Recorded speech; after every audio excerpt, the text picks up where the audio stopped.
Welcome back to another round of MADMAN Review. If you were to ask everyone how many cartridges there are in human history, anything below 7 digits is an invalid number. There are countless cartridges out there, but no one has enough time to keep track of everything, let alone their ballistic performance. However, we only get to hear about a fraction of them nowadays, and that top 0.1%. Most of the cartridges also happen to be modern ones because newer is better. As ballistic technology advances, we see new cartridges that push the boundary beyond that was once thought impossible. Tragically, some excellent cartridges are overlooked just because they are old. Some of them were neglected by their manufacturer who failed to incorporate new ballistic technology. With this in mind, I have here a list of 10 cartridges that I think are worth checking out. The 220 Swift. The Swift was the first hyper-velocity cartridge. It was designed in 1935, and it was basically a 6mm Lee neck down to .224. The original load used 48-grain bullets, and it could achieve 4,100 feet per second. Why did it have so much muzzle velocity? Because the Swift was intended to be the nuclear option for woodchuck hunters. Unfortunately, due to the absence of the internet, the cartridge suffered greatly from misinformation. Those who have fired the Swift will tell you that you had no problem with it, despite everybody else saying otherwise.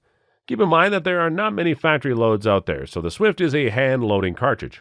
I am certain that it would be more popular if the manufacturer keeps making it. Nowadays, the Swift is no longer a woodchuck cartridge since the woodchucks have gone back to the woods. However, you can still kindly convince a coyote to reevaluate their options. The 25-06. People believe that the .25 caliber is outdated, but allow me to convince you otherwise. The 25-06 is basically a 30-06 neck down. The idea came from a gunmaker named A.O. Nieder, and it was considered a wildcat cartridge for half a century until Remington came along and rolled it out commercially in 1969. Even then, it was not that popular. What gave it another chance at commercial success was after the Second World War, when slow-burning powder became widely available. You can get well over 3,000 feet per second with a 100-grain bullet with this thing. The 25-06 is similar to the 220 Swift in the sense that it was a high-velocity cartridge in every sense of the word. If I may be so bold, I would say that the cartridge was ahead of its time, and people did not really know how to use it effectively. In terms of performance, the 25-06 is a strong, long-range cartridge that has less recoil than a 270. It's very accurate and packs enough punch to take down an elk. The 222 Remington. Designed by Remington designer Mike Walker and introduced in 1950, the 222 Remington used to be the go-to round for people who do not want to compromise on accuracy. Alongside the Remington 722 bolt action, which Walker also designed, the cartridge was one of the first cartridge and rifle combinations that would produce minute of angle groups.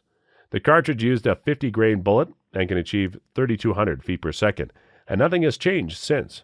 Many bench rest shooters picked up this versatile cartridge almost instantly, and it enjoyed popularity until it was replaced by the 6PPC. Then it fell from grace when it was overshadowed by the 223 as a varmint load. Still, that does not make the 222 Remington a bad cartridge. It still has its qualities such as low recoil, long barrel life, mild muzzle blast, and excellent accuracy. The 250 Savage. Also known by another moniker, the 250-3000, this cartridge was introduced back in 1915. The 4-digit number tells a story.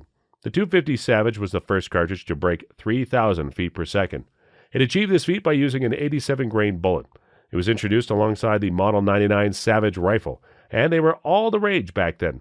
Everyone and their grandmothers hunted all over the world, and there was plenty of outlandish claims about the cartridge's capabilities.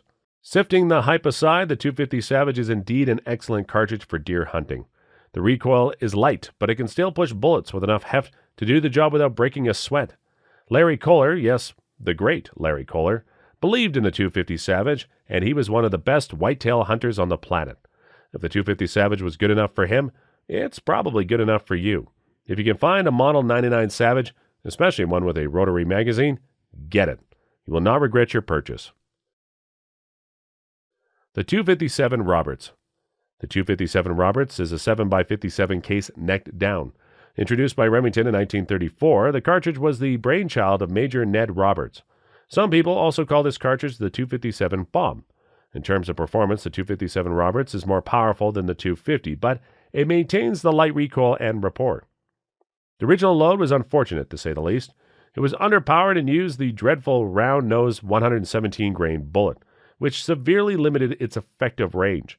Other companies noticed the shortcomings and tried their best to update the 257 Roberts, but they too fell short. So if you want to fully understand the capabilities of this cartridge, there's no other way than to roll up your sleeves and hand load yourself. Those who did say that the range you can get is much farther than what factory ammo can get you. The 7x57 Mauser. The 7x57 is nothing short of a tragedy at play. Developed in 1892 by Paul Mauser, the cartridge was a constant companion of everybody who owns a gun. It has been used in all sorts of wars, rebellions, armed conflicts, and insurgencies at every corner of the globe. Hunters used it to take down virtually everything that moved on this planet, and it worked well as an elephant killer and at backup rifles in Africa. Evidently, its performance was proven beyond the shadow of a doubt, and yet it was overshadowed by the 7mm 08, and no one really goes for the 7x57 Mauser anymore.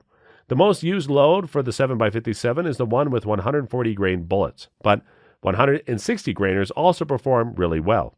If you want to go after the meanest and toughest game on the planet, you go for the 155-grain bullets. The 6.5x55 Swede. Throughout 1891 and 1893, Norway and Sweden worked together to create the 6.5x55 Swede. It was pretty modern and effective, though it served from 1894 to 1995. The cartridge is very popular in Europe, and the Swedes use it to hunt moose. One shot is all it takes to bring down a titan. But does that mean that it will turn a whitetail into mincemeat? If you cannot be bothered to hand load, you can get factory loads with 140-grain bullets and can reach 2,750 feet per second. I also want to point out that Norma also offers the 6.5x55 with 156-grain Oryx bullet, which has 2,550 feet per second, that is more suitable for large animals. The 480 Ruger. The 480 Ruger was introduced back in 2003, and it was not that much of a hit that Ruger was expecting. It was eventually discontinued at some point, and pinning it to an exact year is a challenge in itself. Ruger eventually brought it back, chambered in the Super Red Hawk DA revolver. This is a good move from Ruger since the cartridge is pretty versatile. It packs a lot more punch than the .44 Magnum without breaking your wrist, like the .454 Castle. Ruger loads the 480 with 325 grain, 475 bullets. If you can use .44 Magnum rounds without having to take a breather after every shot, then you can definitely handle the 480. Personally, if I were to find myself in bear country, I would rather have a 480 than a .44 Magnum. 9.3x62 Mauser. The 9.3x62 Mauser is a bit of an oddball. It's the brainchild of a gunsmith named Otto Bock. He rolled it out in 1905 for German settlers who wanted to set up shop in Africa. They wanted a cartridge that could handle large and dangerous game animals, but also specifically asked for a cartridge that would work through a standard 98 Mauser action without being too expensive. Despite the exhaustive requirements, I have to hand it to Herr Bock. He managed to design a cartridge that checked all the boxes. The original load was 285 grain bullets that could achieve 2,150 feet per second. In the coming years, the bullet weight was increased by 1 grain, and the velocity jumped up to 2,500 feet per second. Regardless of the load, they performed well, and everyone who had ever fired this cartridge loved it. In terms of performance, think of it as a 375 H&H, except without the pain, or a 338 that uses heavier bullets. The 404 Jeffery. For those who know a thing or two about computers, the number might mean something. The missing bit is the date when this cartridge debuted. Some say it was back in 1905. It was hanging out in the shadows for a while until people realized that it could remind the largest, meanest animals that they're better off looking for a snack elsewhere. Just like the 9.3x62, the 404 Jeffery could do the job without leaving you in a worse condition than whatever was unfortunate enough to be on the wrong side end of your gun. The standard load uses 400 to 450 grain bullets, and you can expect the muzzle velocity to be somewhere between 2,150 to 2,300 feet per second.